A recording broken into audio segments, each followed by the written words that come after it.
Today's video is I'm interested in being prepared. Where do I start? Number one is debt. Try and have as little debt as possible.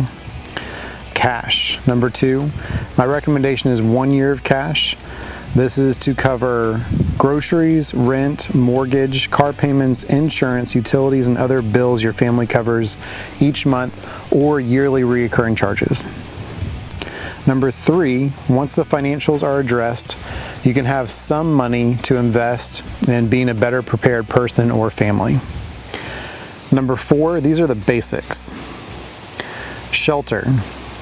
Get your home fixed in the areas it needs so you don't have any surprises like broken air conditioners or broken hot water heaters.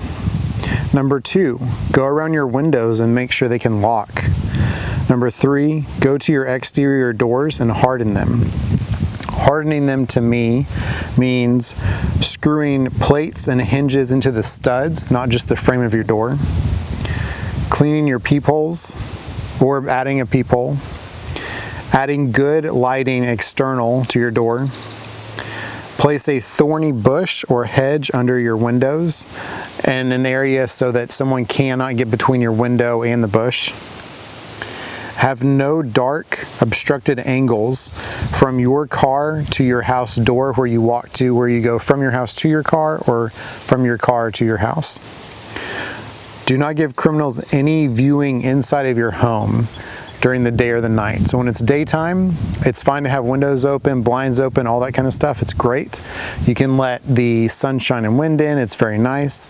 At nighttime though, you need to start closing up those windows or large doors or full windows with curtains or something. So a criminal that's trying to case an area cannot just walk by your house and see where you are, how many people are in there, where your doors are, where your valuables are. You just make it really easy for them. So that's an easy step to do. Number two is water. Have 1 week purified water for everyone in your home in an easy to use container.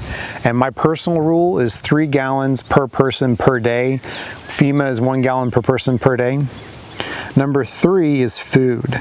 1 extra week of breakfast, lunch, and dinner for every person in the household of normal groceries. So that's just 1 extra week of what you would normally have. Number two would be 3 weeks non-perishable, healthy freeze-dried food. So something like Thrive.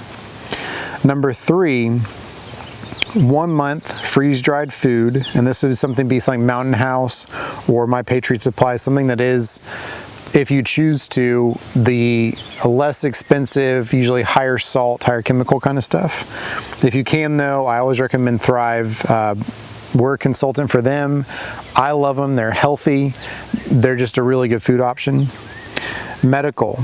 This is number four. Basic first aid training. Basic first aid supplies. Advanced first aid training if you feel comfortable with that. And extended supply of needed medication. So if you're on heart medication or anything else that you have to have, you need to start working with your doctor to start building up a supply of whatever is a good extended term for you. Is it going to be just 1 extra week? Or is it going to be you need 3 or 6 months of it? Number five is security. Items from the shelter category, so being able to harden your structure. A safe neighborhood. Number three, non-lethal distance defense for all family members that are mature enough to handle that. An example of this is pepper spray or a Byrna, and links for Byrna are on the SFM Pro website on the recommended tab. Number four, lethal distance defense for all family members mature enough. Number five, firearm safety for everyone. Number six, knife safety for everyone. Going back to the larger category, this is going to data backup. Regular backups of phones and tablets. Regular backups of laptops or desktops or both. I personally prefer Drobo for our backup. It is very easy. It's very easy to set up. And you can set it up initially. If one drive dies, you have 5, at least in the setup we have. One hard drive can completely fail and you still have your data.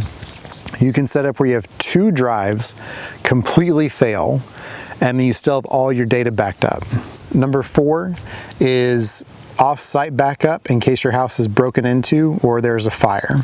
The reason we like Drobo is they have an option that is included in their software where you can buy a second Drobo of the same type, and you can basically make a mirror image of it off-site. It can be somewhere that is a family relative's house or some other location. So if your house has a fire or gets broken into, all of your stuff is backed up on a, nightly, weekly, monthly, however you set it up basis. And that way you have somewhere off-site that you still have all your stuff backed up. And then that, again, at home, 1 or 2 drives can fail. Everything's still there. And then same thing off-site. So then you can have 1 or 2 drives fail and still have all your data. Number 7, this is back in the larger category. Communication. Plan how to talk to your family and friends if cell phone networks go down. Number 8, transportation. Reliable vehicle. You want something that is regularly maintained, something that can get at least 300 miles of range. This is either gas, diesel, or electric. All-wheel drive or 4-wheel drive. Enough ground clearance to drive over curbs. Enough room to carry your family in the vehicle and all the items in your evacuation list. Ability to speak hands-free on your phone so you can drive and still speak on the phone. Ability to have a mobile GMRS radio. You don't have to have it in there all the time, but the ability and the knowledge to have something in there so you can communicate with other people. Ability to have satellite communication while inside the vehicle. That can either be a satellite phone with an antenna outside, or you can do something like I like is the InReach Mini. It's text only, not voice, but you can get a phone adapter, put it in your windshield, and it has very good signal outside. The next is ability to charge everyone's phone while you're driving. You want to make sure that if your car dies or some other situation where you have to leave the car, that while you're in the vehicle and you are at electricity, you need to make sure your phones and stuff are as charged as they can be. That way, if those situations arise and you leave, you can have full battery on your phone.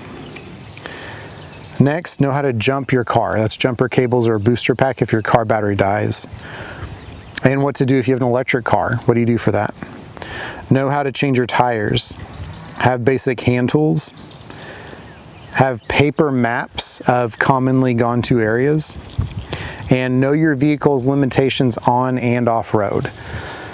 Number 5, adaptability. You want to be able to have a plan that is adaptable to changing conditions. You also want to practice being able to adapt and change when the circumstances are different than you thought they might have been. If you have not planned to be adaptable and something happens and you have to change your plan and you're going to have to start from scratch on your evacuation plan or whatever it might be, and you're doing it in an emergency situation, that is most likely going to end poorly. But if you can plan for adaptability and practice that in other situations, then you can have those small changes come up and still be able to accomplish the big plan that you had in place. Number 6 is education. If you have the knowledge for various skills, you can lose items, so your physical stuff, and still be able to improvise and thrive. Number 2, keep researching and learning. If you can shoot well, then try something different. Try solar. If you can do those well, then look at farming. Keep trying to try stuff that you don't know, and then find people that are knowledgeable in that to help you. My goal is the same it's always been, is to help the planet, everyone on this planet, to be able to withstand the unexpected, or at least have a good buffer in place to handle the unexpected. And that's everything from needing jumper cables in your car to a full global economic societal collapse and everything in between. And I hope this information is somewhere to kind of get you started and start asking questions about how to tailor it for your life and your family. Thank you for watching.